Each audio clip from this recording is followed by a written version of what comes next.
Howdy folks, Doc here with Last Best Tool, and I've got a couple of Sunex tools here. Both of them are cutter wire strippers. This is the 3620.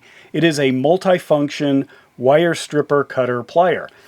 And this here is the 3621. It is a Sunex pistol grip multifunction wire stripper cutter. Both of them have very similar features. There are a couple of differences I'll show you, but in this case I'm going to call this one a winner and this one not so much. So let's get into why. So first of all, let's go tip to tail here. You've got some really nice well-matched jaws here. Look at that, it just disappears. You can barely see, maybe you can't even see where that gap is. Excellent closure. It's got single directional gripping teeth here. It's got the nut grabbing area. This one goes from 20 down to 12 for its wire stripping. This is soft, no steel wire. Come on, focus there. And then it goes to a nice set of cutting teeth, not huge, but razor sharp. And then it's got 832 and 632 bolt cutting cutters right here, and two kinds of crimpers down below. And that's a pretty aggressive crimper punch right there. But anyway, this fits good in the hand. I do like the slight asymmetry of the handle. You know that I prefer that in pistol grips because you simply, your hand isn't the same at this point. So I believe the handles, excuse me, should be set up to fit into your hand. According to the contours, not according to just straight symmetry.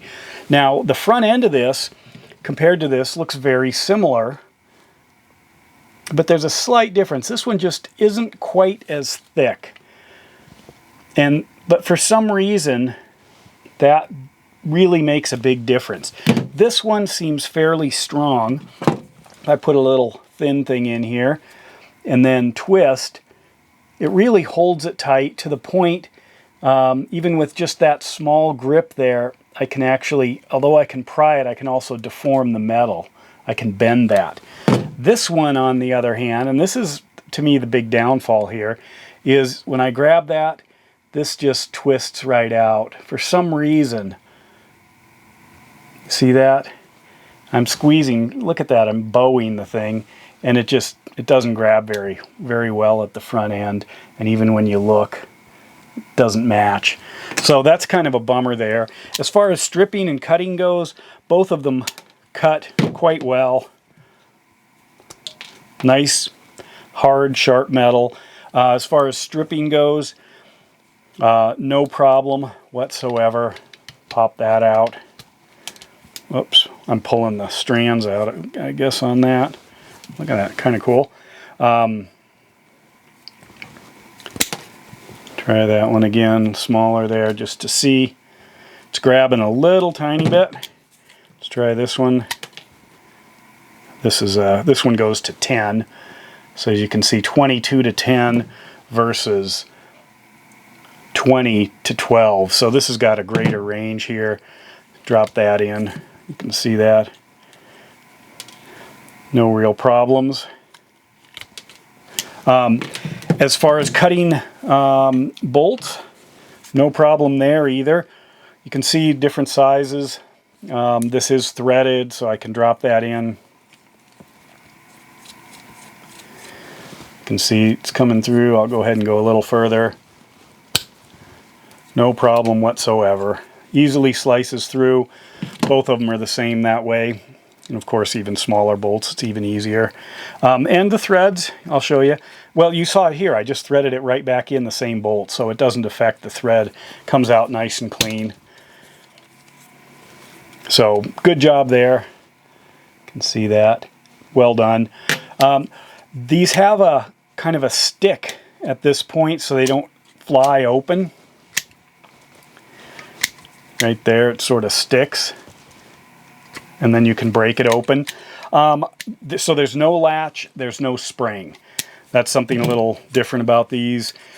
This one is silky smooth, and there is no latching mechanism, no kind of chunking. At first I thought maybe it was the jaws were catching or something, but it really kind of feels like it's deliberate.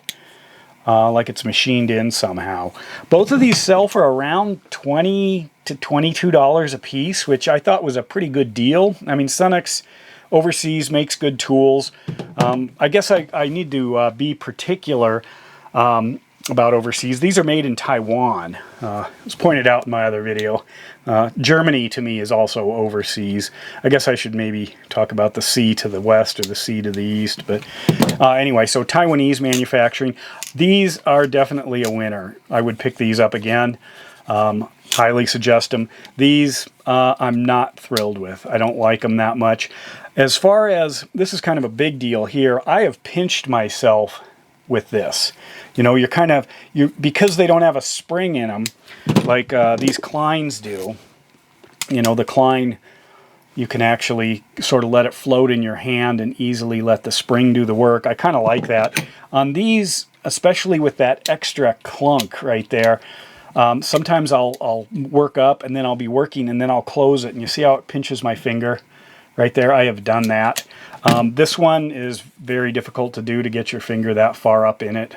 It's a lot easier to operate these. Very nice pivot there, very smooth. So, other ones, I mean, I really like these snap-on pistol grip side cutters here. Knipex, here's their combination plier. They actually have two different ones. You've probably seen it. This one here has a smaller cutting area down here than this. You can see that this will slice through the full all the way through Romex, and you can also see that the tips are noticeably different. Milwaukee's entry, this is very popular. It also has the way of cutting. If you're cutting Romex, you can cut the whole thing and strip both or all three wires with one slice right there. These are great. Good cutting. I'd like to see them updated a little bit, maybe with a little more comfortable handle, but very popular, very strong reaming capabilities there. Klein has explored all kinds of different hybrid tools where they're putting on kind of a lineman-esque front end. I really like these. These are good. No spring on these, or if you want similar front end here. Oddly, I even have a kind of a multi-tool with this same head on it. They discontinued that pretty quick. But anyway, this one, really nice asymmetrical handles. So this is a winner as well with Klein. Ideal makes a couple of these things that are, again, also kind of the hybrid plier with strippers and grabbers. This is also a Klein. I really like this. This kind of taught me something by having a cutting tip right up at the front end. Moved the stripping down here. At first I wasn't as big a fan. I've kind of gotten used to it. And I also liked on this snap-on here, they have the crimping, and sometimes that's a lot easier. It's very difficult to get this around a crimper sometimes. I mean, you don't want a ton of slack in the wire sometimes, but to try to wedge the crimp up there, that's where this is great. But sometimes it's a little tougher to get the stripping going, but it's not a big deal. And then this has that little bit of plier up here, and that is so handy to be able to just go down and just grab something like that. Grabbed a little piece of wire, no problem. So I think that's critical. But anyway, there's all kinds of options here. So between the Sunex, the two Sunexes, definitely a winner. Definitely, I don't call this a winner. You know, if that's all you got, it's decent, but it really lacks, especially when I can see what else is possible. So there it is, the good one. Smile. And with that, Doc out.